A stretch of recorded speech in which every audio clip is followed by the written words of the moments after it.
5 years without touching her, living a lie until the millionaire decided to reclaim his wife. Clara Bennett stood by the window, watching the sun rise over the hills of Beverly Hills. 5 years. 5 long years since she had said I do to Nathan Collins, the most wanted, powerful, and unreachable man in Los Angeles. A picture-perfect wedding, but empty on the inside. She remembered every detail of the ceremony, the flawless dress, the cameras, the flashes, the rehearsed vows.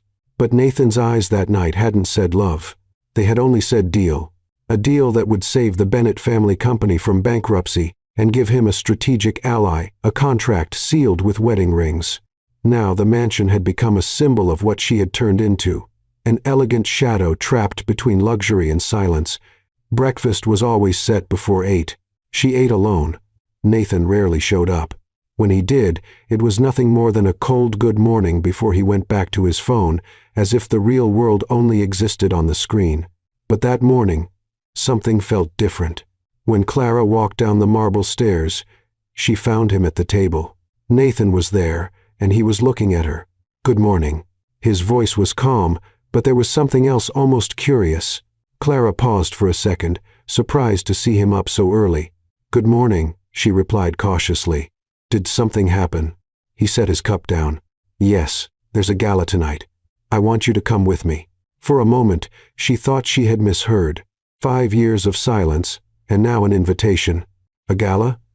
She blinked, trying to process. "With me?" "Yes." He didn't look up much. "It's important for the company. Be ready by 7. Clara bit her lip. The tone was still distant, but there was something different about the way he asked, like there was more he wasn't saying. "All right," she said, hiding her unease. "I'll be ready." Nathan simply nodded and left the room with his usual firm steps. But as he passed her, his scent, the same since their wedding day, felt stronger, more present. The day dragged on. Clara tried to focus on getting ready, but her mind wouldn't stop. Why now? Why, after 5 years of being invisible, did he suddenly want her by his side in public? While the hairstylist curled her hair in soft waves, she looked in the mirror and barely recognized the woman staring back. The red dress made her eyes stand out, and her mother's pearl necklace felt like a memory from a life she used to know. "You were born to be loved, not displayed," echoed in her mind words her mother had once said before she passed away. Clara took a deep breath. Tonight could be the start of something, or just another display of appearances. At exactly 7, Nathan knocked on her bedroom door. When Clara opened it, he stood there in a perfect dark suit, his eyes more intense than usual. For a moment, something inside her trembled. "Ready?" he asked, his voice slightly off balance. "Yes." They walked side by side toward the car, their footsteps echoing through the hallway like an unspoken conversation. Inside the limousine, the silence was heavy. Nathan checked his phone. Clara looked out the window, their reflections blending on the glass.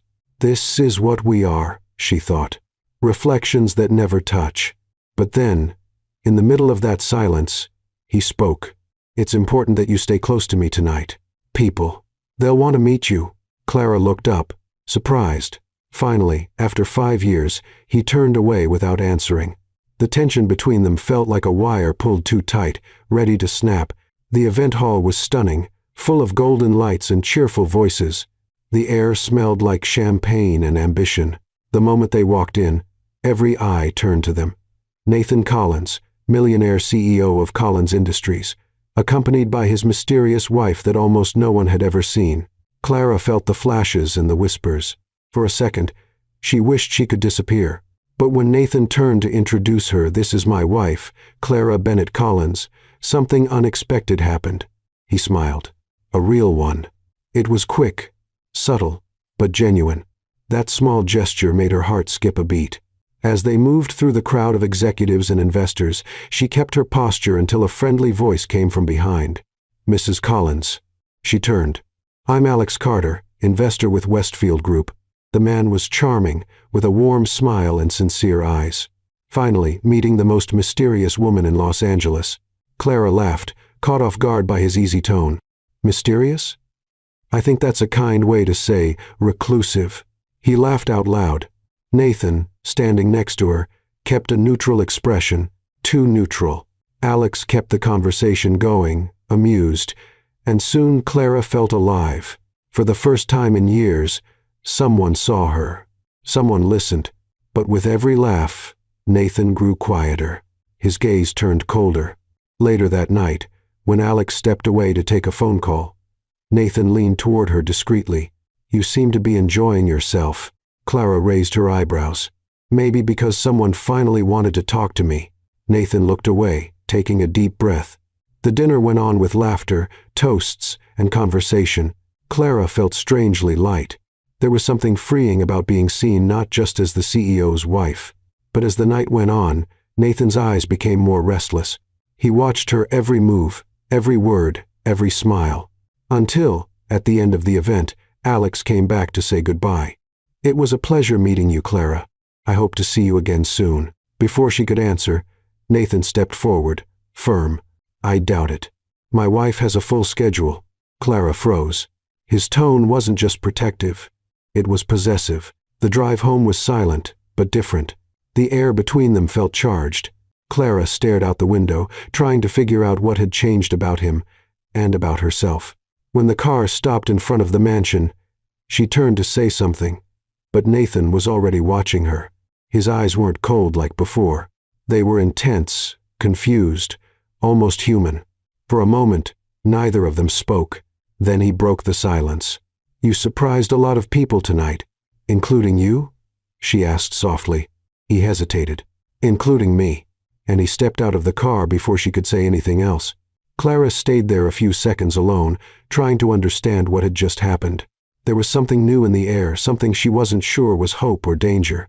She went upstairs, and when she entered the bedroom, she looked at herself in the mirror. For the first time in 5 years, she felt alive and scared of what that meant. From his own bedroom window, Nathan watched the city lights reflecting in his eyes. He didn't know what he was feeling, but one thing was clear. For the first time, he truly saw her. The next morning, Clara came down for breakfast, expecting the mansion to be empty as always. But Nathan was there again, sitting at the table, pretending to read the paper but clearly waiting for her. "Good morning," he said without looking up. "Good morning," Clara replied cautiously. 2 mornings in a row. That was definitely not normal. She poured herself some coffee, feeling his eyes on her back. When she turned, she saw it. Nathan was watching her over the paper, like he was trying to solve a puzzle. "Is something wrong?" Clara asked, raising one eyebrow.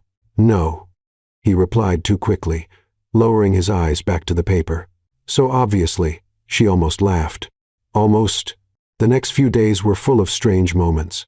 Nathan started showing up in places he never used to go: in the living room while she read, in the kitchen while she made tea. Once Clara even caught him standing at the door of her office, just staring. "Do you need something?" she asked, clearly surprised. "No, just passing by." "Passing by?" Clara frowned. "Nathan, this door leads nowhere. It's an office, a dead-end hallway." He cleared his throat, uncomfortable, and walked away quickly. Clara sat there, pen in hand, totally confused. Is he sick? Did he hit his head? Do millionaire businessmen go through midlife crises before they're 40? But the strangest part was yet to come. On Thursday morning, Clara walked into the kitchen and found a cup of coffee already made with milk, just the right amount, exactly how she liked it. She looked around, half expecting hidden cameras. "Nathan," she called, suspicious. He peered in the doorway, trying to look casual. "Yes? Did you do this?" Clara pointed to the cup like it was evidence in a crime. "Do what?" "The coffee. You made coffee for me?" Nathan shrugged, but the faint redness on his ears gave him away. "I was making mine. I made yours too. It's no big deal." Clara picked up the cup slowly, as if it might explode. "In 5 years of marriage, you've never made coffee for me. Maybe I should have done it sooner." The comment caught her off guard. She took a sip, still watching him with suspicion. The coffee was perfect, and somehow that bothered her more than it should have. "Thank you," she said at last, still confused. Nathan just nodded and walked away, leaving her alone with the coffee and 1,000 unanswered questions. Those questions grew even more when that afternoon Clara's phone rang. It was Alex Carter. She looked at the screen, hesitant. There was nothing wrong with answering. He seemed like a genuinely kind person, but something inside her hesitated. Before she could decide, Nathan walked into the room. "Who is it?" Clara almost dropped the phone. "What? You startled me." "Sorry," but his eyes were fixed on the phone. "Who's calling?" "Alex Carter." "From the event." Nathan's expression changed. Something dark flickered in his eyes. "And are you going to answer?" "I don't know." Clara frowned. "Why does it matter?" "It doesn't." "Then why are you looking at me like I'm about to sell company secrets?" Nathan looked away. "I just think you should be careful who you get involved with." Clara crossed her arms. "Get involved, Nathan?" "The man just said hello to me at an event. We're not planning to run away to Mexico." "Good. Are you jealous?" "No." The answer came too quickly. Too defensive. Clara almost smiled. Almost? But there was something there, something that confused and irritated her at the same time. For 5 years, Nathan had treated her like furniture, and now, all of a sudden, he cared who was calling her. "You know," Clara said, her voice firmer now. "If you have something to say, Nathan, say it. Because this strange little dance is making me dizzy." He took a deep breath but said nothing. He just left the room, leaving her still holding the phone. The call went to voicemail. In the days that followed, Alex's messages kept coming. They were polite, light, nothing too forward. "Hope you're doing well. It was great meeting you. If you need anything, I'm here." Clara never replied, but Nathan always seemed to know when a message came through, as if he had some newly installed emotional radar. "Him again?" he asked one time, seeing her looking at her phone. "Nathan, are you watching me?" "No, I just noticed things."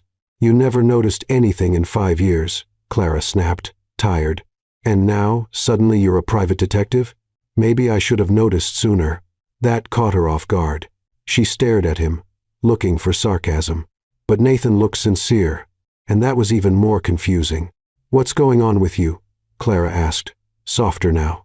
"Nothing. I just—" He paused, searching for the right words. "I just want you to know that." Clara's phone rang again. It was Alex. Nathan froze. His eyes narrowed. His jaw tightened. Before Clara could react, he grabbed the phone from her hand. "What are you doing?" Clara tried to take it back, but Nathan had already answered. "Hello." His voice was ice.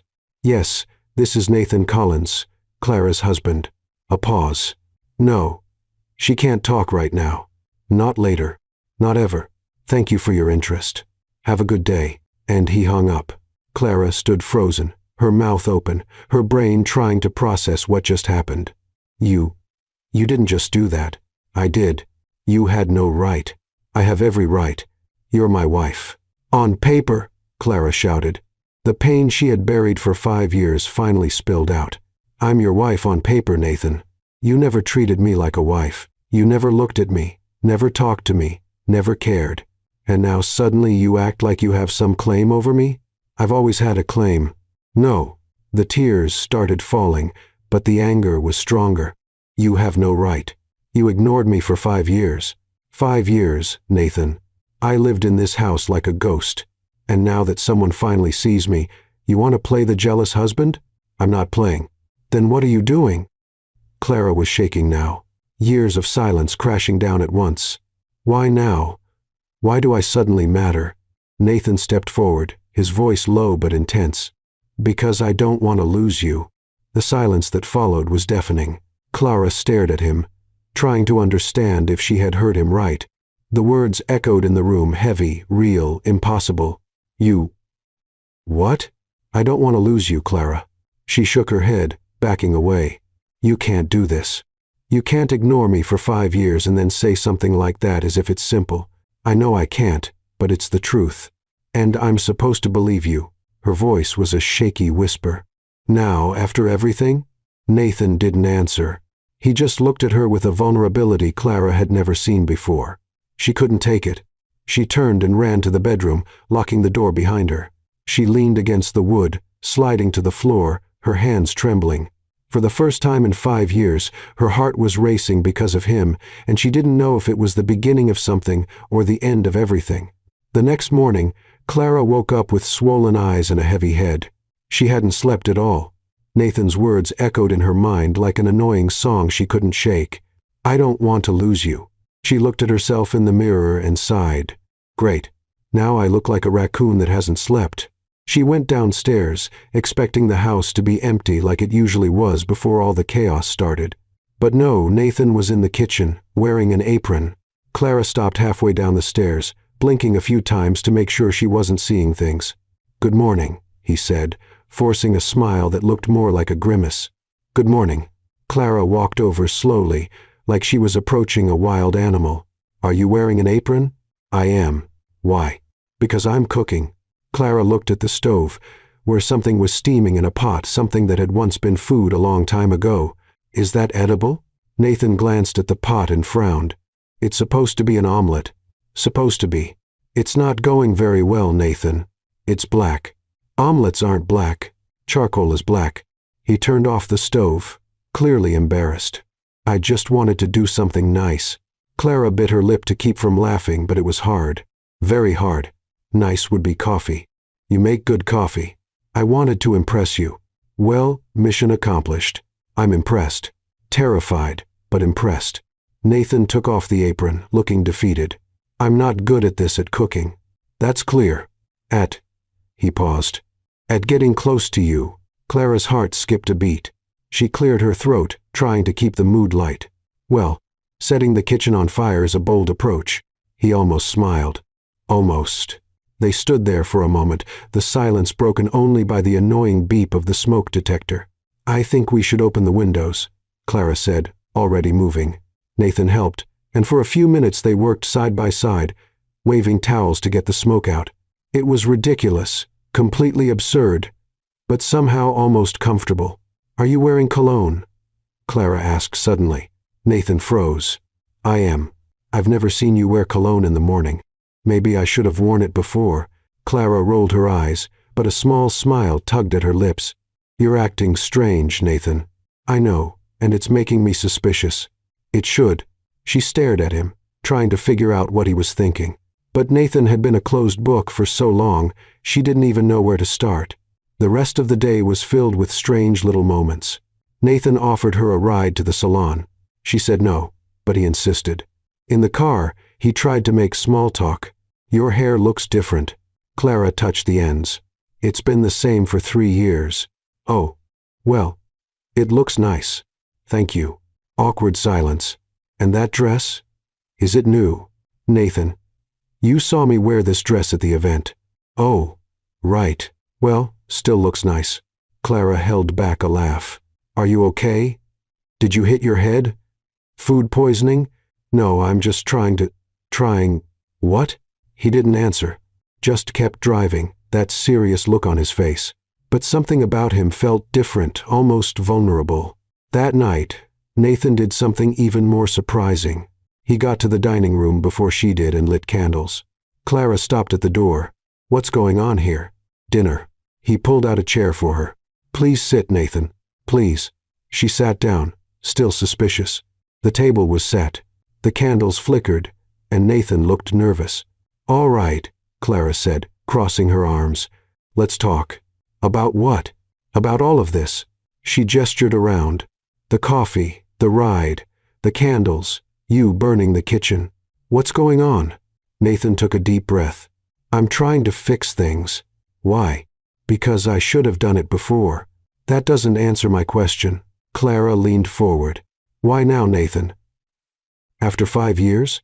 He opened his mouth, closed it, then opened it again, but said nothing. Clara sighed. That's what I thought. It's not easy to explain. Then try. But Nathan just looked away, and the silence returned. Dinner continued in that strange mix of discomfort and something that almost felt like peace. Nathan tried to keep the conversation going. He asked about her day, made random comments. Clara responded cautiously, but little by little she relaxed. Until he said, Tomorrow, what do you think about having dinner out? Clara raised an eyebrow. Are you asking me on a date? I am. Nathan, we're married. I know, but we never had a real date. She didn't know what to say. Part of her wanted to laugh. Another part wanted to cry. And a third part, small but stubborn, wanted to say yes. I'll think about it. she said at last. Nathan seemed to take that as a victory. Later, while Clara was washing dishes because Nathan had insisted on cooking again, and the result was questionable, she looked out the window. He was in the yard on the phone, gesturing wildly, probably talking about business as always. But when he hung up and came back inside, he was holding a flower, a single white rose. "For you." Clara took the rose, not sure whether to laugh or cry. "You cut it from the garden?" "Yes. It's our rose." "Nathan, you can't just go around picking flowers from the landscaping. The gardener's going to have a fit. He'll survive." Clara smelled the rose, and something inside her shifted, something small, fragile, and a little scary. "Thank you," she said softly. At that moment, Clara's phone buzzed on the table. They both looked at it. Clara picked up the phone, and the screen lit up a message from Alex Carter. "Hi, Clara. I know we haven't talked since the event, but I'd really like to. Do you have time for coffee tomorrow?" The mood changed instantly. Nathan saw the message. Clara saw that he saw it. "It's him again," Nathan said, his voice low and controlled, dangerously controlled. "Nathan, are you going to answer him?" "I don't know." "What do you mean you don't know?" "Because I have the right to answer if I want to." Clara raised her voice, finally out of patience. "You can't control everything. I'm not trying to control. I'm trying to protect." "Protect me from what? A polite man who wants to have coffee?" Nathan clenched his fists. His jaw was tight, eyes too dark. "You really don't get it, do you?" "Get what?" But he didn't answer. He just grabbed his car keys and walked out, slamming the door behind him. Clara stood there, alone in the dining room, holding her phone and the white rose, her heart torn between anger and something she couldn't name. She stood still in the middle of the dining room, staring at the door Nathan had just walked through. The white rose was still in her hand, its soft petals in sharp contrast to the storm in her chest. "Men," she muttered, putting the flower in a glass of water, a mystery wrapped in testosterone and pride. She tried watching TV, tried reading, even tried organizing the kitchen drawers. Nothing worked. Every time a car passed by, her heart jumped, hoping it was his. It wasn't. The hours dragged on 10, 11, midnight. Clara went upstairs to her room but couldn't sleep. She stared at the ceiling, going over everything that had happened the past few days. The Nathan she knew would never have burned an omelet just to impress her, never would have picked a rose, never would have shown jealousy. Something had changed, but what? Finally, at 2:15 the morning, she heard the front door open, heavy footsteps in the hallway, a pause, then soft knocks on her bedroom door. "Clara." She sat up in bed, her heart pounding. "Come in." Nathan opened the door slowly. He looked a mess, hair tousled, tie loose. He looked exhausted. "Are you okay?" Clara asked, worry winning over her anger. "No." He stepped inside and closed the door behind him. "I'm not okay." "Nathan, let me talk." His voice was urgent. "Please, I need to say this." Clara nodded, hugging her knees. Nathan took a deep breath. His hands were slightly shaking. "I drove around for hours, tried to understand what I was feeling, tried to make sense of it, but I can't anymore. I can't pretend it doesn't matter." "What doesn't matter?" "You." The word burst out of him with a force that made Clara flinch. "You matter, Clara. You've always mattered." The silence that followed was so heavy she could feel it pressing on her chest. "I don't understand," she said weakly. "I want you."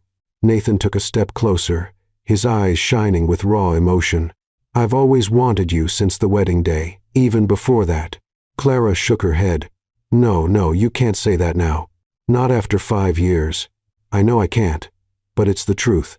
"Then why?" The tears started to fall. "Why did you ignore me? Why did you treat me like I was invisible?" Nathan ran his hands down his face, clearly struggling. "Because I was scared." "Scared?" Clara almost laughed, but it came out broken. "You're Nathan Collins. You're not afraid of anything. I was afraid of you." He looked right at her.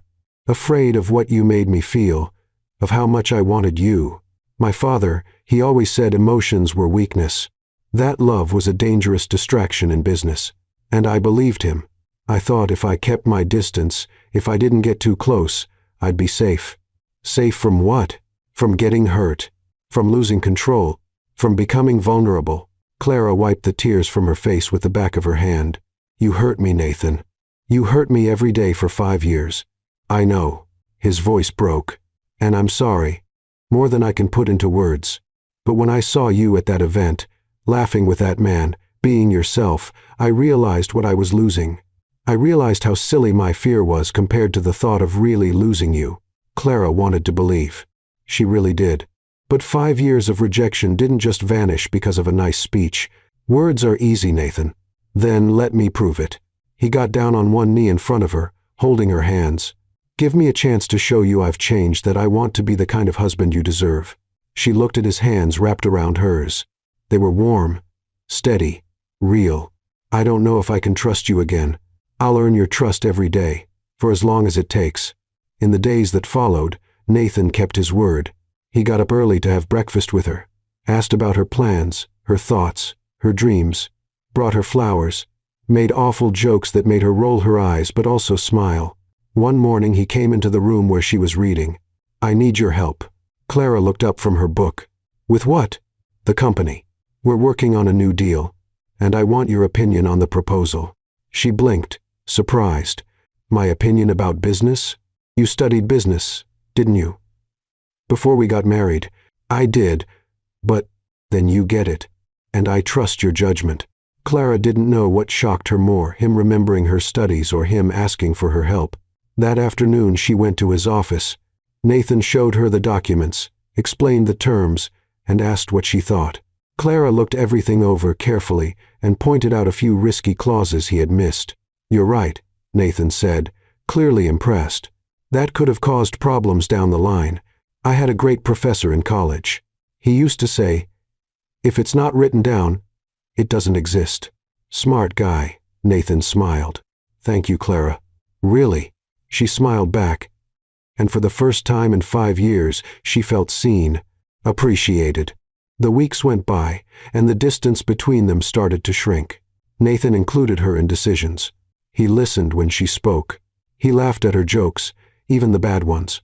And Clara slowly began to let herself believe that maybe, just maybe, this was real. One night, after a light dinner where they'd laughed about old stories and shared forgotten memories, Nathan looked at her differently. You know, he said softly, I can't remember the last time I felt this at peace. Me neither, Clara admitted. They were sitting on the couch, closer than usual. Nathan reached out and gently touched her face, his thumb brushing her cheek. You're beautiful. Clara's heart sped up. Nathan, may I? He leaned in slowly, giving her time to pull away. But she didn't. His lips were just inches from hers when Clara felt a wave of panic rise. The tears came out of nowhere, warm and sudden. Wait. She pulled back, her voice shaking. Please wait. Nathan stopped immediately, concern in his eyes. What is it? Did I do something wrong? No, it's not you. Clara wiped her tears, breathing deeply. I need to tell you something I should have told you a long time ago. It's okay. You can tell me anything. Clara closed her eyes, gathering her courage. When she opened them, she spoke in a whisper. We never. She took another deep breath. Nathan, I'm still a virgin. The silence that followed felt endless. Nathan stared at her, taking in her words. 5 years of marriage and we never. She couldn't finish the sentence. You never wanted to. You never tried. And I held on to that like it was my fault. Like I wasn't good enough. Nathan cupped her face gently in his hands. Please stop. It wasn't your fault. Never was. It was mine, my cowardice, my own stupid fear. I felt so rejected for so long. Clara, look at me. He waited until her eyes met his. You are the most amazing woman I've ever known. Beautiful, smart, strong. And I was a complete fool for not showing you that every single day. But that ends now. I promise I will spend the rest of my life showing you how special you are in your time, in your way. No pressure. You promise? I promise. And when Nathan pulled her into his arms, Clara finally let herself believe that maybe, just maybe, they could truly start over. Nathan held her for a long time, like he was afraid she'd vanish if he let go. When they finally pulled apart, he gently wiped the tears from her cheeks with his thumbs. "Thank you," Clara whispered. "For what?" "For not making me feel wrong." "You were never wrong, Clara. I was the one who couldn't see." She gave a small smile. "Well, technically you were a lot of things: blind, deaf, emotionally blocked." Nathan let out a genuine laugh. "Blocked? Got a better word?" "Nope. That one fits." They both laughed, and it felt freeing, like finally they could just be themselves. The next morning, something had changed, not just in Nathan or Clara, but in the atmosphere of the house itself. It was as if the sunlight came through the windows differently, warmer, more welcoming. Clara came downstairs for breakfast and found Nathan in the kitchen. No burnt omelet this time, but pancakes perfectly golden. "Did you watch YouTube tutorials all night?" Clara asked, impressed. "Maybe." "Seriously?" Nathan blushed a little. "I just wanted to make something that didn't taste like charcoal." Clara took a pancake and bit into it. It was delicious. "Wow. You really did learn. I can be teachable when I'm motivated." "And what motivated you?" she asked, a playful sparkle in her eyes. "You." The answer was simple, direct, honest. Clara felt her heart skip a little. It was still strange, this new version of Nathan, but it was a good kind of strange. The days that followed were eye-opening. Nathan started waking up early just to have breakfast with her. He asked about her plans for the day, about the books she was reading, about what she thought about absolutely everything. One afternoon, while Clara was watering the garden, Nathan showed up with 2 ice creams. "Thought you might like this." "Ice cream? In the middle of the afternoon?" Clara pretended to be shocked. "Who are you, and what have you done with my husband?" "Your husband was boring. This one's the upgraded version, version 2.0. Now with emotional features and pancake-making skills." Clara laughed, accepting the ice cream. They sat on the garden bench side by side in a comfortable silence. "You know," Clara said after a while, "I could get used to this." "To what?" "To you. Like this. Present." Nathan laced his fingers with hers. "I'm not going anywhere." At night, they started having real dinners together, not just sitting at the same table, but actually talking, laughing, sharing stories. Nathan told her about ridiculous work meetings, and Clara replied with such sharp comments that he almost choked from laughing. "How do you make the Collins Industries board sound like a comedy?" Nathan asked one night. "It's a natural gift," Clara shrugged. "You serious business people are basically sitcom characters waiting for a script." "Is that comforting or concerning?" "Both." One night, while watching a movie, Clara rested her head on Nathan's shoulder. He froze for a moment, like he was afraid to ruin it. Then slowly he put his arm around her. "Is this okay?" he asked, uncertain. "It's perfect." And it was. For the first time in 5 years, Clara felt at home in her own home. Nathan also changed in other ways. He became slightly jealous, but in an almost comical way. When the grocery delivery guy smiled a bit too much at Clara, Nathan suddenly appeared. "Need help with the bags?" "Nathan, he's the delivery guy. That's literally his job." "I know. Just being helpful." Clara rolled her eyes but smiled. It was ridiculous, but also sweet. One morning, Nathan walked into her room with a proposal. "I want you to work with me." Clara, who was picking out an outfit, paused. "What do you mean?" "At the company. You're good at this, Clara. I saw how you handled that contract. I need someone like that on my team." "Are you serious?" "Completely. Only if you want to, of course. No pressure." Clara thought for a moment. The idea was exciting, terrifying, but exciting. "All right. Let's give it a try." And so, Clara started working at Collins Industries. At first, it was strange. People looked at her with curiosity, unsure how to treat her. After all, she was the mysterious wife of the CEO. But Clara had a special way of breaking the ice with humor. When the executive assistant, Janet, hesitated to hand her a stack of documents to review, Clara said, "Janet, I promise I can read. I even have a diploma and everything." Janet laughed, relaxing. "Sorry, Mrs. Collins. I just didn't want to overload you. Call me Clara, and please overload me. I love paperwork. I'm weird like that."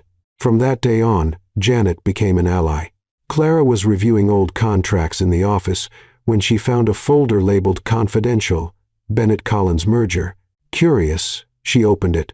They were documents from their marriage, not the beautiful ceremony everyone saw, but what came before. The terms, the conditions, the clauses. She began to read. The union between the Bennett and Collins families aims to strategically consolidate both business empires. All right, she already knew that. But then came the next part. Clause 3. 2. The Bennett heiress agrees to make public appearances at the discretion of the Collins heir in order to strengthen the joint image of the companies. Clara frowned. Public appearances at his discretion. Was that why Nathan had never taken her to events? She kept reading. Clause 4. 1. The couple agrees to produce an heir within 5 years from the date of the wedding. Clara's blood ran cold. An heir. A deadline 5 years. Clause 4. 2. If the previous clause is not fulfilled, the merger will be re-evaluated, and the companies may choose to dissolve the agreement, including annulment of the marriage. Her hands began to tremble. A marriage with an expiration date. She was a contractual obligation with a countdown, and they were in the 5th year. Clara turned to the last page. There were the signatures, her father's, Nathan's father's, and Nathan's. His signature was firm, confident, like he knew exactly what he was signing. The tears started before she could stop them. All that time, all the recent affection, the breakfasts, the pancakes, the laughter, was it just because the deadline was near? Did he need an heir and finally decide to pretend he cared? The door opened. Nathan walked in, smiling. Clara, I was thinking we could go out to dinner tonight. There's a new restaurant that... He stopped when he saw her face. What happened? Clara held up the documents with shaking hands. When were you going to tell me about this? Nathan's face went pale. Where did you find that? Does it matter? Her voice came out broken. You signed this, Nathan. You signed a contract that turned me into a baby maker with a deadline. Clara, it's not like that, isn't it? She threw the papers onto the table. It's right here in black and white. 5 years to have a child or the marriage is annulled. And guess what? We're in the 5th year, and suddenly you've decided you want me. This has nothing to do with... Don't lie to me, Clara shouted, tears now streaming freely. Not after everything. You ignored me for 5 years, and now conveniently when the time's almost up, you become the perfect husband. Nathan stepped forward. I didn't know about all the clauses. My father handled everything. But you signed it. You signed it knowing our marriage was a business deal. It was at first. But it changed, Clara. I changed. Or maybe you're just desperate not to lose the company. The accusation hung in the air between them, heavy and painful. Nathan looked at her, the hurt clear in his eyes. Do you really believe that? Clara looked at him, at his signature on the papers, and felt her heart breaking. I don't know what to believe anymore. Nathan reached out to her, but she stepped back like his touch would burn her. Don't touch me. Clara, please listen to me. I've listened enough. She pointed at the documents. You bought me, Nathan, like I was property, a piece of furniture with a 5-year warranty. That's not what happened. No? Then explain this clause right here. Clara picked up the paper with trembling hands. If not fulfilled, the marriage is annulled. Annul. Nathan. Not a lease agreement, a marriage. I know it looks terrible. But, no, Nathan, it is terrible. The tears wouldn't stop now. I thought you had changed, that you were finally seeing me. But it was just the clock ticking, wasn't it? No. His voice came out desperate. I changed. Everything I did, everything I felt, it was real. How can I believe that? How, Nathan? He had no answer, and her silence hurt more than anything she could have shouted. Clara wiped the tears from her face, straightened her shoulders. I need to get out of here. What? No, Clara. Wait, I can't stay. Not now. Not while you're looking at me with those sad eyes, and I'm trying to figure out if anything between us was ever real. It was all real.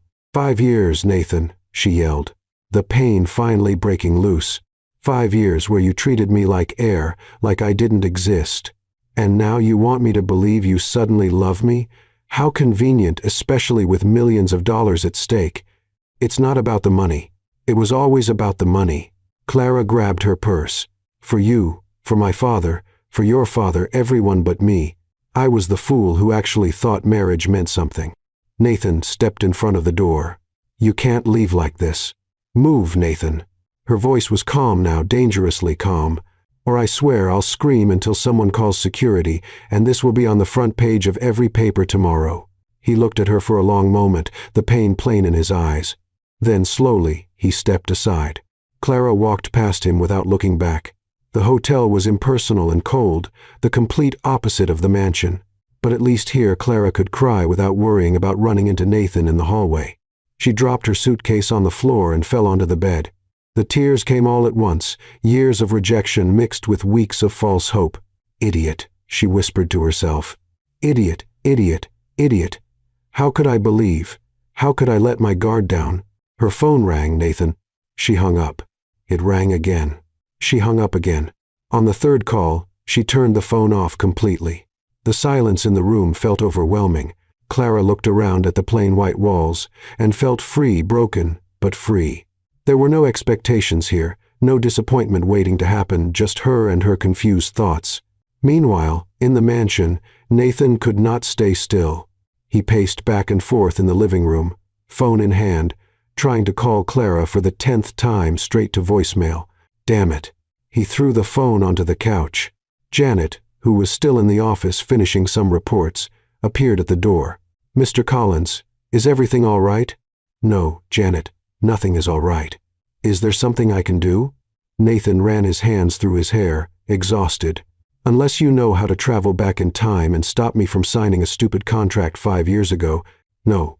Janet stayed quiet, unsure what to say. "You can go home, Janet. Thank you for your work today."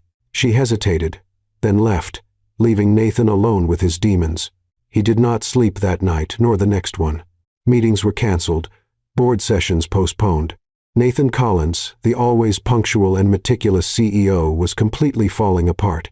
On the third day, his assistant Daniel entered the office carefully. "Mr. Collins, the board is concerned. We've had 3 canceled meetings. And tell them I am sick." "But sir," Nathan lifted his eyes, and Daniel stepped back when he saw his expression. "I am not in any condition to make business decisions right now. Unless you want me to sell the company for $1 and a sandwich, I should stay away from the board." Daniel swallowed hard and left quickly. At the hotel, Clara tried to stay composed. She ordered room service, watched TV, tried to read, but nothing worked. Her mind kept going back to Nathan, to the pancakes, the laughter, the way he had intertwined his fingers with hers in the garden. Was all of it a lie? The phone rang, but it wasn't Nathan. It was Alex Carter. Clara looked at the name on the screen for a long moment before answering. "Hello? Clara. It's good to hear your voice." Alex sounded genuinely happy. "Sorry for calling suddenly, but I heard you were working at Collins Industries now and wanted to congratulate you." "Thank you." Her voice came out weaker than she meant. "Hey, are you all right?" Clara took a deep breath. "I'm going through a few things. Want to talk? I can meet you for coffee, no pressure, just as a friend." Part of her wanted to say no, but another part, the hurt and confused part, needed someone who wasn't part of the whole mess. All right. Coffee would be good. They met at a quiet cafe in downtown Los Angeles. Alex was already there when Clara arrived, and his warm smile almost made her cry again. "Thank you for coming," she said, sitting down. "Always." He pushed a cappuccino toward her. "I remembered you ordered this at the event." Clara gave a small smile. "Good memory. So, want to tell me what's happening?" And Clara talked, not everything, but enough about feeling trapped, about learning things that changed her perspective, about not knowing what to believe anymore. Alex listened carefully, without interrupting. When she finished, he said, "Can I give you some advice, please? People make mistakes, sometimes huge mistakes, but what matters is what they do after they realize it." He took a sip of his coffee. "Nathan Collins may have started everything the wrong way, but from what you told me, he's trying to fix it. The question is, can you forgive the beginning to give a chance to a new start?" Clara looked down at the cup in her hands. "I don't know if I can trust him again. Trust is rebuilt with time, but only you can decide if it's worth trying." When Clara returned to the hotel that night, she felt a little less lost, still confused, still hurting, but with a little more clarity. Maybe Alex was right. Maybe the question wasn't whether Nathan had made mistakes, he had many, but whether he truly wanted to fix them. But before she could think more about it, Her phone buzzed with a news alert. Nathan Collins announces temporary resignation from Collins Industries for personal reasons. Clara read the headline 3 times, unable to believe it. Meanwhile, at the Collins mansion, Nathan stood in front of his father for the first time in days. Gregory Collins was a commanding man with gray hair and a piercing gaze. He looked at his son with a mix of irritation and concern. "Have you lost your mind?" he thundered. "Step down temporarily in the middle of negotiations with Europe? I don't care about the negotiations." "You don't care? This is your company." "No." Nathan looked him straight in the eye, with a determination the older man had never seen before. "It's your company. It always has been. I just followed the script you wrote, the arranged marriage, the contracts, the ridiculous clauses, all of it. I did what was necessary to protect our legacy. You destroyed my life," Nathan shouted, and Gregory stepped back, surprised. "You made me sign a contract that turned my wife into an obligation with an expiration date. You taught me that love was weakness and emotions were a distraction, and I believed you. But that's over." His voice was calm now, frighteningly calm. "I'm giving it all back, every cent that came from the merger with the Bennetts, and I'm starting from scratch." Gregory turned pale. "You can't do that. You'll ruin years of work." "I don't care." Nathan turned to leave. "For the first time in my life, Dad, I'm doing something because I want to, not because it's strategic, not because it strengthens the company, but because it's right. This is madness." Nathan paused at the door, looking at his father one last time. "No. Madness was wasting 5 years with the woman I love because you convinced me emotions were weakness. Madness was signing that contract without reading it. But this," he pointed to himself, "this is courage. Something you'll never understand." And he walked out, leaving Gregory Collins alone with his anger and his empty empire. The next morning, the law office of Harrison and Associates was packed lawyers, shareholders, board members, all looking at Nathan Collins like he had completely lost his mind. "Mr. Collins," said Theodore Harrison, the senior attorney, adjusting his glasses, "are you absolutely sure about this?" "Absolutely. We're talking about $150 million, possibly more. I know how to do math, Theodore." One of the shareholders, a heavy-set man named Howard, stood up. "This is insanity. You're destroying years of work." "No," Nathan remained calm, so calm it was unsettling. "I'm correcting a mistake that never should have happened." "Mistake?" Howard turned red. "The Bennett-Collins merger was the best thing that ever happened to both companies. It was the worst thing that ever happened to my marriage." The silence that followed was heavy. Theodore cleared his throat. "Mr. Collins, legally speaking, you're under no obligation to return anything. The contract was fulfilled within the terms. I'm not doing this because I have to." Nathan looked around the table. "I'm doing it because it's the right thing to do. The Bennett family entered that agreement to save their company. We took advantage of a desperate situation. And me? I turned an incredible woman into a contractual clause."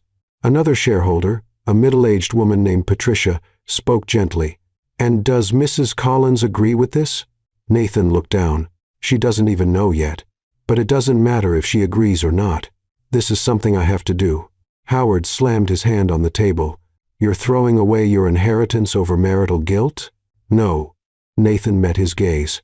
"I'm reclaiming my humanity, something I lost the day I signed that damned contract." The discussions went on for hours. Numbers were presented. Alternatives were proposed. But Nathan stood firm. By late afternoon, the documents were ready. With a pen in his hand and his heart racing, Nathan signed the full transfer of the shares his family had acquired in the merger back to the Bennetts. Each signature was a fortune being returned, each initial a piece of his empire crumbling. But when he finished, for the first time in years, Nathan felt light. Theodore looked at him with a mix of respect and concern. "You realize this is going to cause a media storm, don't you? Let it come." While Nathan was restructuring his financial life, Clara was in her hotel room trying to do the same with her emotional one. She had woken up that morning with a strange discomfort. She rushed to the bathroom and threw up. It wasn't the first time in the past few days.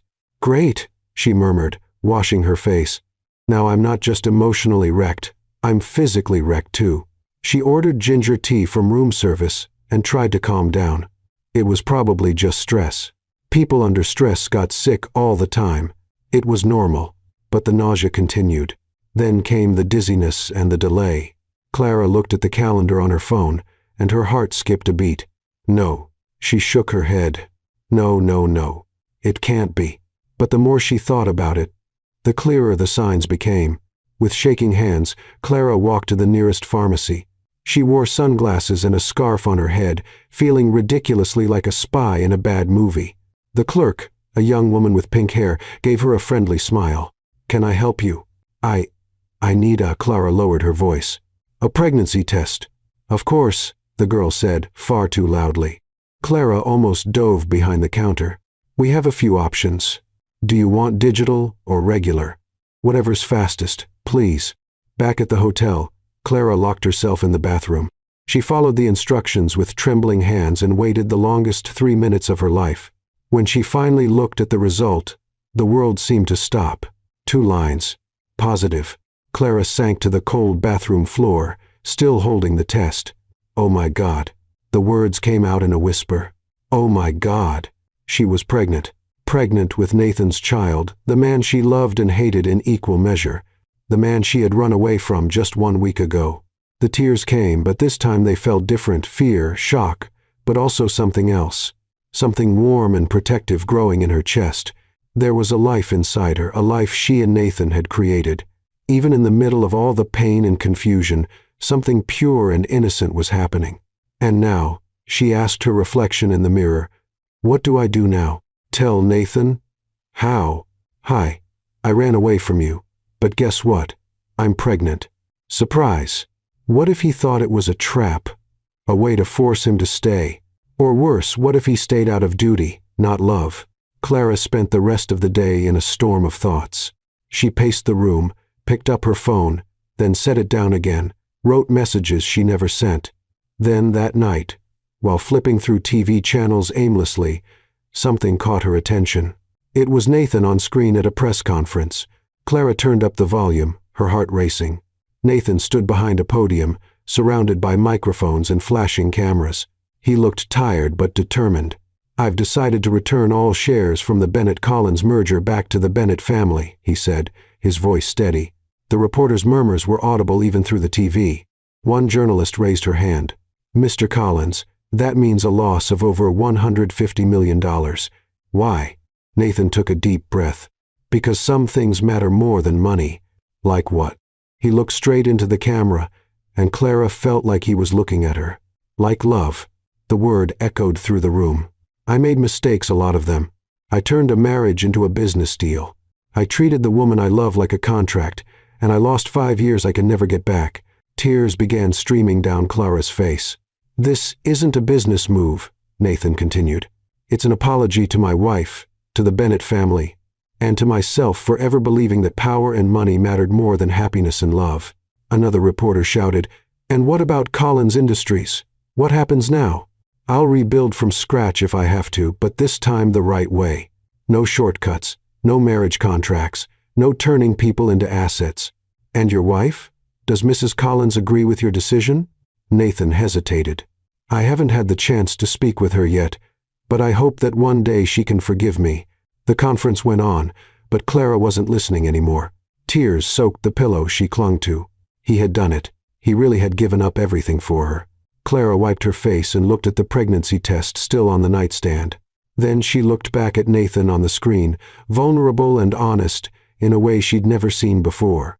Maybe Alex was right. Maybe it wasn't about whether Nathan made mistakes, but about what he was willing to do to fix them. And he was willing to lose everything. Clara grabbed her car keys. The next morning, Nathan sat alone in the empty mansion, staring at a cup of cold coffee in his hands. He hadn't slept. He couldn't. The house felt even emptier without Clara. He'd seen the comments online. Some called him crazy, others romantic. Most just didn't understand. But he didn't care. He had done it for one person. And if she never came back, at least he'd know he tried. The intercom buzzed, making him jump. No one ever came without warning. "Yes?" he said, exhausted. "Mr. Collins, someone's here to see you. I'm not taking visitors." "Sir, it's Mrs. Collins." Nathan dropped the cup. It shattered on the floor, but he didn't even notice. "Let her in." His voice broke. Let her in now. He ran to the front door, his heart pounding so hard it hurt. He opened it with such force it nearly came off the hinges. And there she was, Clara Bennett Collins, with a bag on her shoulder, her hair down, her eyes red from crying. But she was there, present, real. "Hi," she said, her voice weak. "Hi." Nathan could barely breathe. You came back. I watched your press conference." And Clara stepped forward. "I think we need to talk." Nathan nodded, unable to take his eyes off her, as if blinking might make her disappear. "Can I come in?" she asked. "Of course." Clara took a deep breath, her hand unconsciously resting on her stomach where a secret was growing. "There's a lot I need to tell you." Clara stepped into the mansion slowly, as if walking into unfamiliar ground. Everything looked the same, the furniture, the paintings, the fresh scent of cleaning products. But at the same time, everything felt completely different. Nathan closed the door behind her, keeping a respectful distance. He looked exhausted with deep circles under his eyes and an unshaven face, but his eyes were filled with a hope Clara recognized. "Would you like to sit?" he offered, gesturing toward the living room. "I think that's best." They sat in the same spot on the couch where they had laughed together just weeks ago. It felt like a lifetime. Silence stretched between them, heavy and full. Nathan wanted to speak first, but was clearly afraid of saying the wrong thing. Clara bit her lip, searching for the right words. "I watched your press conference," she finally said. "I figured." Nathan ran his hand through his messy hair. It was intense. "You really gave it all back?" "Every cent." Clara shook her head in disbelief. "You lost a fortune, Nathan." "I didn't lose anything." He looked her straight in the eye. "I got my dignity back and maybe a chance to win you back."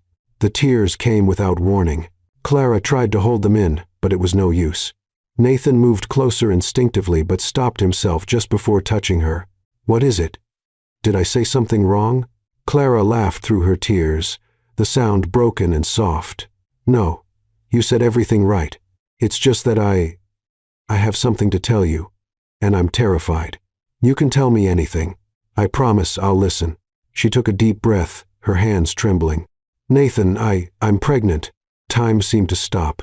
The world seemed to freeze completely. His eyes wide, his mouth slightly open. For a moment Clara feared he'd gone into shock. "You what?" "I'm pregnant." Her voice was steadier now. "I found out yesterday. I took 3 tests, all positive." Nathan kept staring at her, trying to process it. Then slowly his eyes filled with tears. "We're going to have a baby."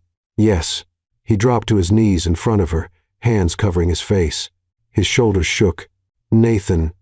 Clara touched his shoulder, worried. "Are you all right?" When he finally looked up, he was smiling and crying at the same time. A wave of emotion so strong it took Clara's breath away. "We're going to have a baby," he repeated, voice full of emotion. "Clara, we're going to be parents." "I know. It's scary." "It's wonderful." He laughed a pure, honest laugh. "It's the most wonderful thing that's ever happened to me." Clara couldn't hold back anymore. She threw herself into his arms, and they cried together, kneeling on the living room floor, holding each other like nothing else in the world mattered.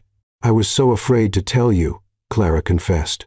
"I thought you'd think it was a trap or that you'd stay with me out of obligation." Nathan held her face in his hands. "Clara, look at me. I'm not here out of obligation. I'm here because I love you. I loved you before I knew about the baby. I love you now, and I'll love you forever." "How can I be sure?" "Because I gave up everything," he said, wiping her tears with his thumbs. "The money, the company, my relationship with my father, all of it. And you know what? I feel relief. Because none of that means anything if I don't have you." Clara sobbed. "You're a romantic fool." "I am," he smiled. "But I'm your romantic fool." They stayed there for a long time, just holding each other, letting the truth of it all sink in. There was a baby, a new life, a new chance for all of them. "Can we talk about everything?" Nathan asked. "About what happened, about the contract, about all of it." Clara nodded. "I want to understand truly." They sat on the floor, leaning against the couch, and Nathan began to talk. He told her how his father had always pressured him to be cold and calculated, how he grew up believing that feelings were weakness, How he'd signed that contract without really thinking through the consequences because he was only focused on doing what was right for the business. I was a coward, he admitted. I was so afraid of feeling something for you that I chose to pretend you didn't exist. But Clara, you were always there in every thought, in every moment. I was just really good at lying to myself. And what changed? She asked softly. That event, seeing you laugh, being yourself with someone else. I realized I was really going to lose you. And the thought was unbearable. Clara took his hand. You hurt me deeply, Nathan. I know. And I'll spend the rest of my life trying to make up for it. I don't want compensation. She looked him in the eye. I want partnership. I want honesty. I want a real marriage. That's all I want, too. They talked for hours about fears, about hopes, about the baby. Nathan wanted to know everything when she found out, how she was feeling, if she needed anything. I need you to promise me something, Clara said at one point. Anything. Promise you won't turn into that nervous dad who treats his pregnant wife like she's made of glass. Nathan laughed. I can't promise that. I'm already panicking just thinking about you climbing stairs. Nathan. What? Stairs are dangerous. There are statistics. Clara rolled her eyes, but she was smiling. You're going to be unbearable, aren't you? Absolutely. He pulled her closer. But you love me anyway. I do. The words came naturally, without fear. I love you, Nathan Collins, even when you're an overprotective idiot with emotional constipation. Hey, I've overcome the emotional part. True. Now you're just the overprotective idiot. They both laughed, and it was freeing, as if all the weeks of tension finally melted away in that one light-hearted moment. You know what's funny? Clara said. For 5 years I dreamed of this moment of you finally seeing me, and now that it's happening, it feels surreal. It does to me, too. Nathan kissed her forehead. But it's real, Clara. I promise it is. He suddenly stood up, startling her. What is it? Wait here just a minute. Nathan ran upstairs. Clara heard doors opening and closing, drawers being pulled. She laughed, imagining him frantically searching for something. When he came back, he was out of breath and holding a small box. Clara's eyes widened. Nathan, what? He got down on one knee, and her heart skipped a beat. Clara Bennett Collins. His voice shook a little. 5 years ago I married you for all the wrong reasons, for money, for business, for strategy, and I wasted precious years of your life being a foolish coward. Nathan, let me finish. He opened the box, revealing a simple white gold ring with a small diamond. I don't want our marriage to be about contracts or clauses. I don't want you to stay because of a piece of paper. I want you to stay because you want to. The tears returned. So, Nathan took a deep breath. Clara, will you marry me for real this time? Not for business or family, but for love? Will you give me a second chance to be the husband you've always deserved? Clara looked at him, at that man who had made so many mistakes but who was now here, vulnerable and sincere, offering his heart with no defenses. Yes. The word came out in a whisper. Yes. I will. Nathan slipped the ring onto her finger, his hands shaking so much he nearly dropped it. Clara laughed through her tears and held his hand to help. When the ring was finally in place, Nathan pulled her into a hug so tight she could hardly breathe. Thank you, he whispered into her hair. Thank you for giving me this chance. Thank you for fighting for us. They stayed that way for a long time, wrapped in each other's arms on the living room floor. The simple ring shining on Clara's hand, a baby growing inside her, and finally, a real future beginning to take shape. 3 months passed like a dream. Clara was now almost 5 months pregnant, and her belly had started to show in the most beautiful way. Nathan, as expected, had become absolutely unbearable in the best possible way. You shouldn't be carrying that, he said for the 1,000th time, trying to take the light bag Clara was holding. Nathan, it's a purse. It weighs less than 2 pounds. But you're carrying our child. That's more than enough weight.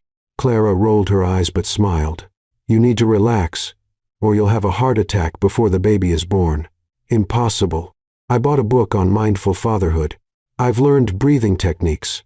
Breathing techniques are for me, not you. I know, but I'll need them so I don't faint in the delivery room.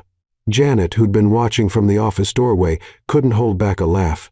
Clara winked at her, and the assistant finally burst out laughing. "Sorry, Mrs. Collins, but you two are just too sweet." "Adorable." Clara pretended to be offended. "I prefer hilariously functional." In those months, Nathan had kept every promise. The mansion, once cold and quiet, now echoed with laughter. They had coffee together every morning, dinner while talking about everything and nothing. And Nathan, true to his overprotective nature, had already turned an entire room into a nursery, even though Clara kept insisting it was too early. "Is it too pink?" he asked one night, looking at the walls he had painted himself. "Considering we don't know the gender yet, yes, it's very pink. But what if it's a girl? And what if it's a boy? He'll grow up thinking he lives inside a flamingo." Nathan frowned. "I can repaint it." "Nathan, no." Clara held his hand. "It's perfect. And if it's a boy, we'll paint it later. No drama." "Are you sure?" "Completely. Now come here, this flamingo is hungry." The idea to renew their vows came up on an ordinary morning while they were having coffee. "You know," Nathan said, playing with Clara's fingers, "I've been thinking. That's never a good sign." "Hey." He pretended to be offended. "I do have good ideas sometimes." Sometimes is the key word. "Well, this one is good." Nathan stood up and knelt in front of her. Clara was used to these dramatic gestures of his. "How about we renew our vows?" Clara froze with her cup in mid-air. "Renew?" "Yes, a real ceremony. Small, intimate, just the people we love. No contracts, no pressure, just the two of us promising to stay together because we want to." Her eyes filled with tears, pregnancy hormones. "Of course. You really want that?" "More than anything. I want to start our story again the right way." "Then yes." She smiled, through the tears. "Let's renew our vows." The ceremony was set for a sunny autumn Saturday. They chose the mansion's garden, decorated simply with white flowers and light wooden chairs. Nothing flashy, nothing over the top, just perfect. Clara wore a champagne-colored silk dress that fit her baby bump perfectly. Her hair was loose in soft waves, topped with a small flower crown. She looked radiant. Nathan was waiting for her at the simple altar. And when he saw her, his eyes filled with tears. "You look—" He couldn't finish the sentence. "Beautiful? Huge? Like a whale?" Clara joked. "Perfect." He took her hands. "You look perfect." They had only invited 20 people, Janet and Daniel from the company, a few of Clara's close friends. And surprisingly, Gregory Collins was there too. Nathan's relationship with his father was still complicated, but they were trying. Gregory came up before the ceremony. "Son," his voice was less commanding now, almost humble. "Dad, I was wrong about a lot of things, and I want you to know I'm proud of you, of the man you've become." Nathan was speechless for a moment. "Thank you, Dad. That means a lot." They hugged, brief but sincere. Clara watched from a distance, smiling. The ceremony was led by a cheerful officiant named Thomas, who had a knack for making everyone laugh.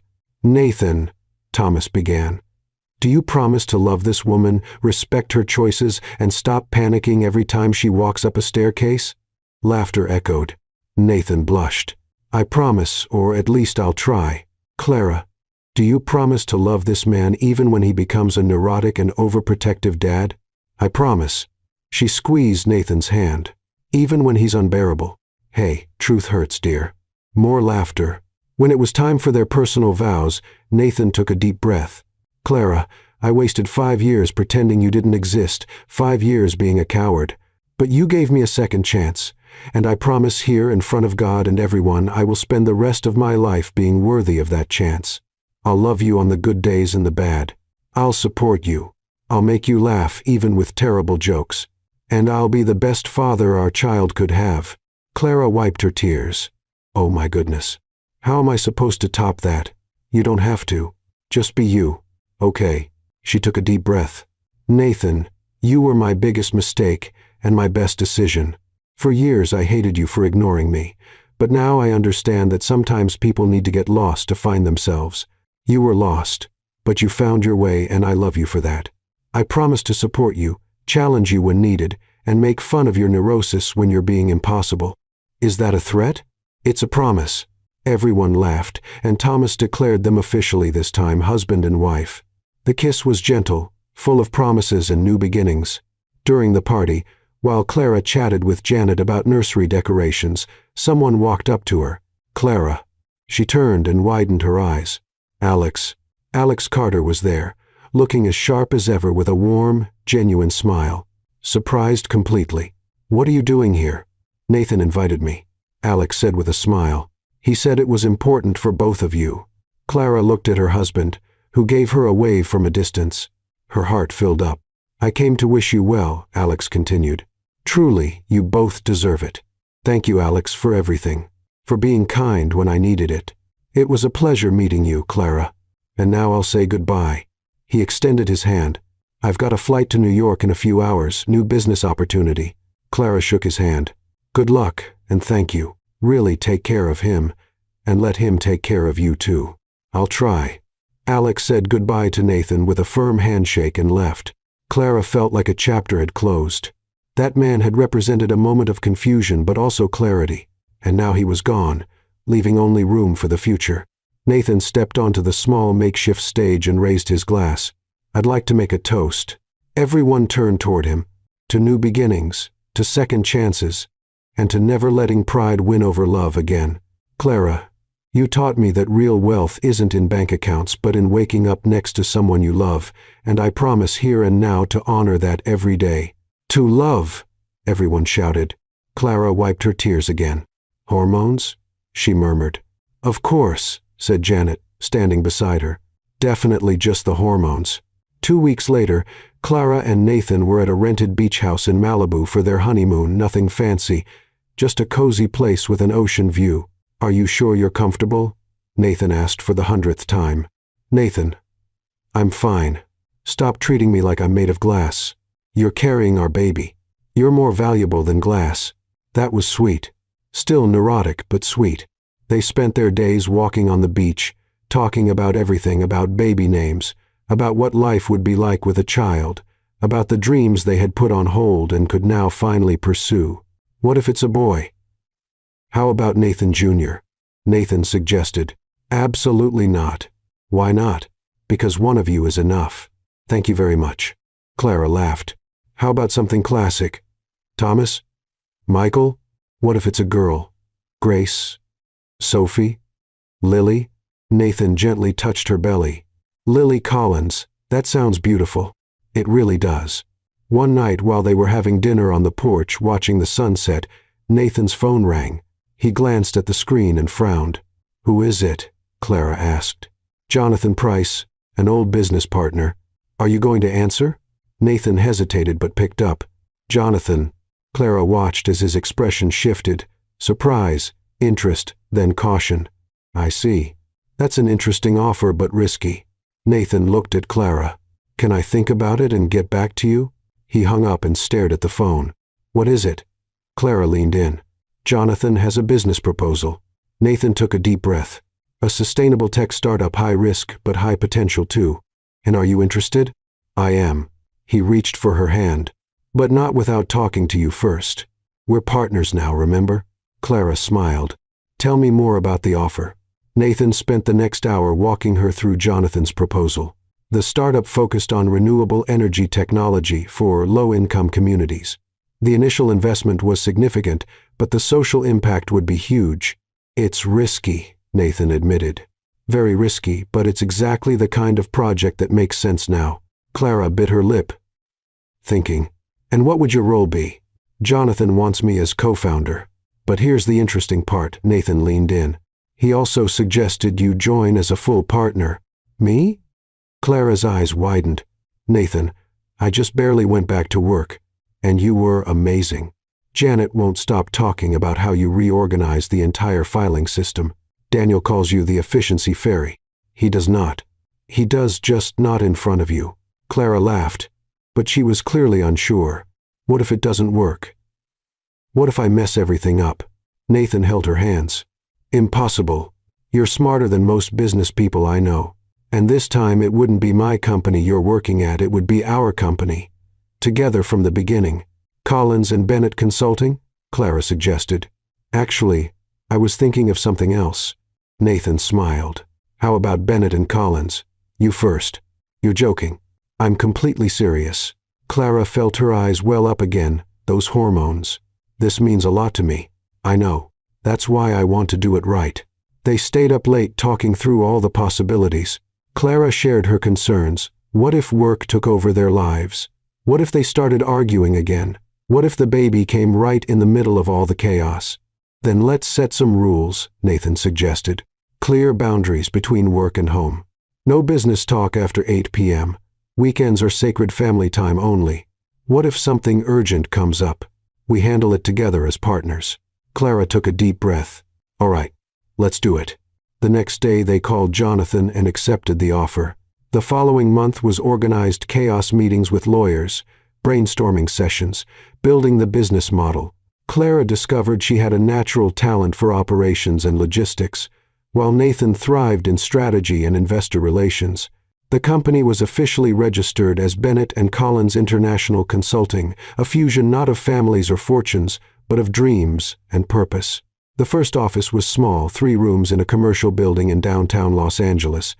Nothing like the luxury of Collins Industries, but it was theirs, truly theirs. This place feels like a glorified closet, Clara said on their first day, looking around. It's cozy, Nathan replied. The meeting room fits 6 people barely. If everyone breathes at once, we'll suffocate. Details. He pulled her into a hug. It's our glorified closet. Janet agreed to join them as office manager and brought Daniel along. The small startup team was dedicated and full of energy. As the months passed and Clara's belly grew, balancing work and personal life became more challenging and sometimes hilarious.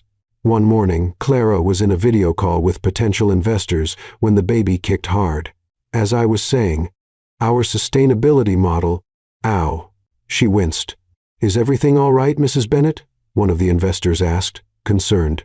Perfectly fine, Clara smiled, holding her belly. The baby just had something to say about our third quarter numbers. Nathan, sitting beside her, struggled to keep a straight face. When the meeting ended, he burst out laughing. The baby had something to say. He could barely talk through his laughter. Clara, you're amazing. Hey. It was a solid recovery for someone who just got kicked in the ribs in high definition in front of 5 investors. Like any partnership, the occasional disagreement popped up. Clara thought Nathan was too cautious. Nathan thought Clara took too many risks. But they learned to negotiate, to compromise, to find common ground. You're impossible, Clara exclaimed one day after a heated debate about expansion. And you're stubborn. I prefer the term persistent. Stubborn. Persistent. They stared at each other for a second, then Clara laughed. Nathan followed. Soon they were laughing so hard Janet came in to check if everything was okay. We're fine, Clara said, wiping tears of laughter. Just having a healthy, functionally dysfunctional marriage. Is that even possible? Janet asked. For us it is, they both replied at the same time. When Clara reached her 8th month of pregnancy, Nathan's overprotectiveness reached new heights. You shouldn't be going up those stairs, he said for the 1000th time. Nathan, it's 3 steps. 3 dangerous steps. You bought a non-slip mat for each one. You can never be too careful. Daniel leaned over to Janet and whispered, Is he going to survive the delivery? Honestly, I'm worried, she replied. A week before the due date, they had a crucial meeting with international investors, the biggest opportunity for the company so far. A deal that could put them on the global map. Maybe you should stay home, Nathan suggested for the 3rd time that morning. Absolutely not. Clara adjusted the blazer that barely fit over her belly. I worked just as hard on this proposal as you did. I'm going. But what if? Nathan Collins. If you finish that sentence, I swear I'll go into labor just out of spite. He raised his hands in surrender. Okay. You're going, but I'm driving. Obviously. You haven't let me touch the steering wheel in 3 months. The meeting was scheduled for 2:00 inches the afternoon. At 10 a.m., Clara started feeling a strange discomfort in her back. Just tension, she muttered to herself. Pre-meeting stress. Totally normal. By noon, the discomfort had turned into occasional cramps. Clara ignored them. She wasn't going to miss that meeting, not after all the work they had put into it. 2 came. The conference room was packed, 6 investors from 3 different countries. Nathan opened the presentation with confidence, and Clara followed with data and projections. Everything was going perfectly until it wasn't. A sharp pain shot through Clara's abdomen. She paused mid-sentence, taking a deep breath. "Mrs. Bennett?" One of the investors leaned forward. "Are you all right?" "Yes. Yes." Clara forced a smile. "Just where was I?" "Oh, right. Second-year projections." Another contraction, stronger this time. Clara gripped the table. Nathan looked at her, eyes wide. "Clara, I'm fine," she whispered through clenched teeth. "Keep going." But as she took her next step, she felt something wet run down her legs. "Oh no. My water." Clara looked at Nathan, her eyes wide. "My water just broke." Time seemed to stop.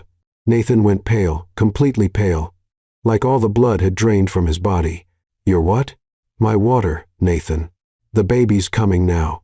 "Yes, now." "Do you think I planned this?" The investors stood up in a panic, offering help in 3 different languages. Janet appeared out of nowhere with towels. Daniel was already on the phone with emergency services. And Nathan was frozen in place, staring at Clara like she was an alien. "Nathan." Clara shook him. "Breathe." "I can't." His voice was high and shaky. "The baby, the hospital, the water, not in that order. Or maybe in that order. I don't know. Oh my goodness. He's having a breakdown," Janet muttered. Clara, despite the pain, couldn't help but laugh. "Nathan Collins, you faced angry shareholders, lost millions, defied your father, and now you're panicking because your baby decided to be born?" "Yes," he yelled, "because this is real and terrifying and you're having a baby now." Another contraction hit, and Clara squeezed Nathan's hand so hard he groaned. "Car now," she ordered. Nathan finally snapped into action. He scooped Clara up, literally picked her up despite her protests, and ran to the elevator. "The presentations," one of the investors shouted. "We'll reschedule," Nathan shouted back as the elevator doors closed behind them. Janet looked at the confused investors and smiled. "Welcome to Bennett and Collins International Consulting. It's never boring." The ride to the hospital was pure chaos and a little comedy. Nathan drove like he was in an action movie, honking at cars that weren't even in his way. "Nathan, you almost hit that pole." "I saw the pole." "You were looking at me, not the pole." "Because you're having a baby." "I know I'm having a baby. I'm right here." Another contraction hit Clara, and she took a deep breath. "But if you kill us before we get to the hospital, it's kind of pointless." When they finally got to the emergency entrance, Nathan jumped out so fast he forgot to turn off the engine. A nurse had to yell at him to come back. "Sir, your car. The baby is more important. Your car is blocking the ambulance." Nathan ran back, shut off the car, tossed the keys to the valet, and rushed to Clara, who was being placed in a wheelchair. "I'm here," he said, grabbing her hand. "I'm not leaving you." "Nathan, you were gone for 15 seconds. It was the longest 15 seconds of my life." The medical team wheeled them into the delivery room. A nurse named Linda, a warm woman in her 50s, tried to calm Nathan down. "Mr. Collins, you need to breathe." "I am breathing." "You're hyperventilating. Sit down before you faint." "I'm not going to faint." 2 minutes later, Nathan was sitting with his head between his knees while Linda offered him water. Clara, even in pain, couldn't stop laughing. "You practiced breathing techniques for 3 months, and you're being more dramatic than me." "This is different," he said, muffled. "When we practiced, you weren't having real contractions." Dr. Harrison, the OB-GYN, walked in with a calm smile. "Well, looks like we've got a baby eager to meet the world." He glanced at Nathan, and a dad eager to meet the floor. "I'm fine," Nathan said, standing up shakily. "Of course you are, Doctor." Harrison winked at Clara. "We've got a bucket ready just in case." The next few hours were intense. Clara was strong, stronger than she ever imagined. Between contractions, she cracked jokes to keep spirits up and to distract Nathan, who was clearly on the verge of a nervous breakdown. "You know," she said at one point, "if I survive this, you're not allowed to complain about anything for the next 10 years. "Agreed completely," Nathan said, kissing her forehead. "You're the most amazing woman in the world. Remember that when I wake you up at 3 a.m. to change a diaper, I'll change every diaper forever. I'm holding you to that." After 6 hours of labor, "Doctor," Harrison finally announced, "it's time." With the next contraction, I want you to push, Clara.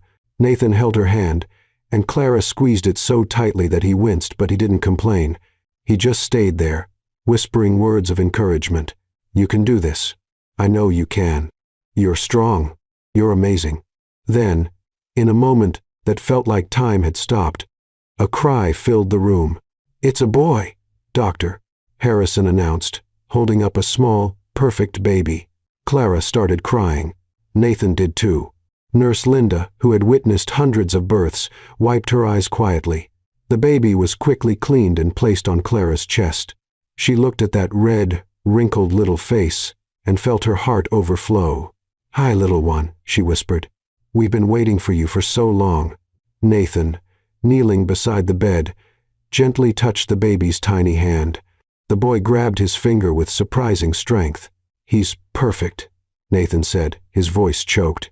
Absolutely perfect. What should we name him? Clara asked. Nathan looked at her, then at their son. How about Henry? Henry James Collins. Henry. Clara tried the name. Henry Collins. I love it. Welcome to parenthood, Dr. Harrison said with a smile. Get ready to never sleep through the night again. I don't mind, Nathan answered, eyes still on his son. I'd do it all again 1,000 times.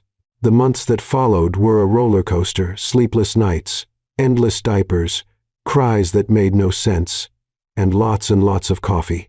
But there were also first smiles, first laughs, and that unique baby smell that made all the exhaustion fade away. Bennett and Collins International Consulting thrived, despite, or maybe because of, the chaos.